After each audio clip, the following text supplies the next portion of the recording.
Hi guys, I'm going to show you a quick video on how to use a tool called Canvas. It's not to be confused with Canvas, the learning management system that we have our courses in, but it's a canvas that you would draw on or paint on inside Chrome. Okay, so for this assignment, the solid liquid gas Johnstone's triad, we're going to use this Chrome Canvas tool, and there's a link, and so when you click that, it opens the Canvas tool for you.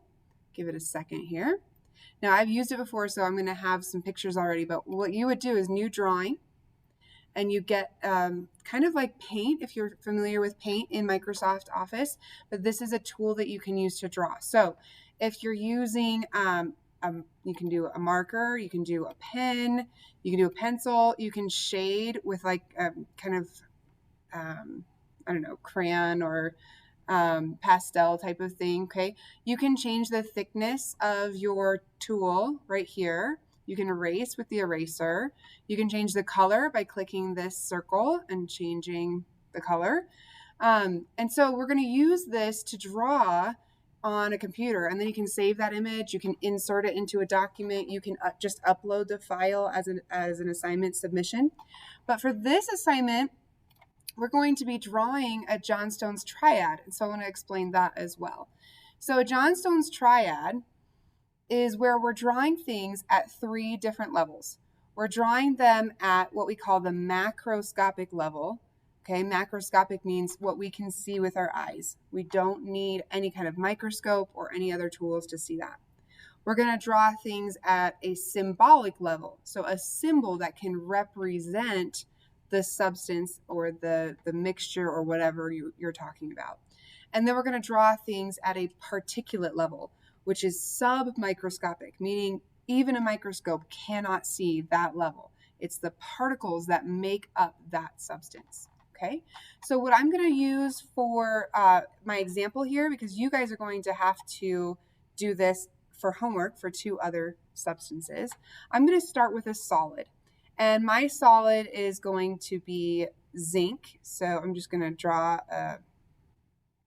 or write out zinc here. So forgive my my slow drawing skills. Okay, so zinc.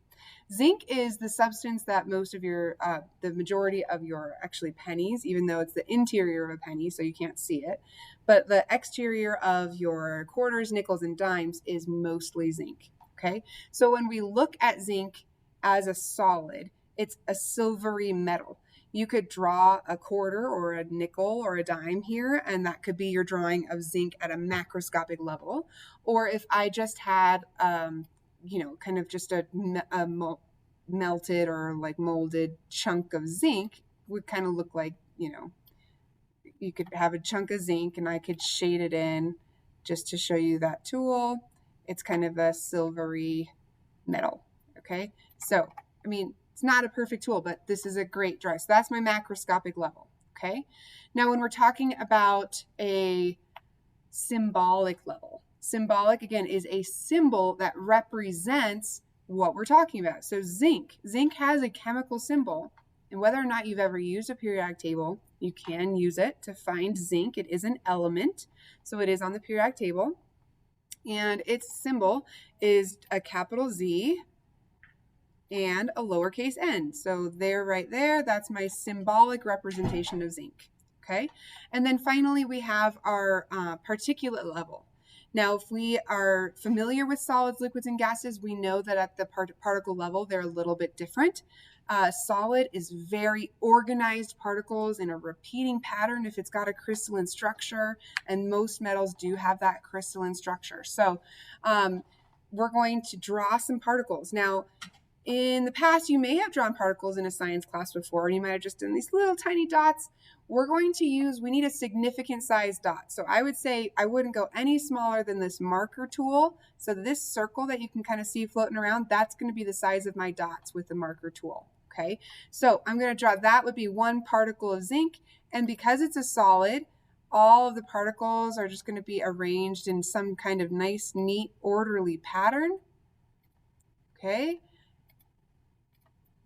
And usually I say I want at least 16 particles in a drawing. So It's not just 2. I want to see enough to get an idea of the pattern. Okay, so at least taking up about that much space. Okay, now, are the particles in a solid moving? We may not know the answer to that yet. I'm going to tell you though. Okay, everything is moving to some degree. Now, are these moving around each other and flying around and bouncing off of each other? No, they're not. But as a solid, the particles are vibrating. So I'm going to do these little whooshies here, kind of that's what I'm going to call them, whooshies, just to show there's some vibration in this metal crystal. So this is just kind of showing some vibration. They're not moving around each other. They're not flying around, okay? But they're vibrating in place. Now, if I wanted to show something flying around, just as a side note here, I could put a particle. If this is flying through the air, I would draw my whooshies like this, like, woo, it's flying through the air. And the whooshies over here, this is like the tail of a comet, okay? It just came from over here and it's flying in that direction. So that's one way to show some movement, okay? But I just wanted to show that that is an option. If you want to create another option, I would love to see kind of what you come up with, but whooshies are kind of a standard way to show movement in a particle diagram. So anyway, that is an introduction to the Canvas tool. Now, when I click my home button here back to gallery, I'm going to see that show up actually right here. That's my newest one. And so we can rename these. You can move them around. You can delete them. Okay. You can do whatever you want inside this piece. Now, I don't know if you're going to be asked to log in when you first use this tool or not. I can't remember if I logged in when I first used this tool, but it is a very cool tool. And what I can do with this is I can save it as an image. I can, another thing I could do is when I'm in the image, I could probably print my screen and then copy and paste that into a file. There's a lot of different ways that you can use this. Right here, oh, sorry. Let me just see what I was doing here. Yeah, it is all in this option right here. So right here, you can save that as an image, and then you can go find that on your Chromebook, and you can upload that as an assignment if it's done. Now for you, you're going to do this for liquid water and for helium gas. So I'm going to look for all 3 of those. So if you weren't following along, I know I didn't ask you to, but go back and go ahead and draw an image that looks something like this. We've got our macroscopic level, our symbolic level, and our particulate level. That's the triad for a Johnstone's triad. Macroscopic, symbolic, particulate. So go ahead and draw this out for zinc, and then I want you to do the same thing for water. Ooh, writing is fun with these. Water, and for helium. So hopefully you know what helium is used for. Most commonly in your lives is probably filling up a helium balloon for a floating balloon at a birthday party or any other kind of celebration. So we did zinc. Now do water, do helium. Once you have it all done, save it, upload it into Canvas, and that's the end of the assignment. Thanks, guys.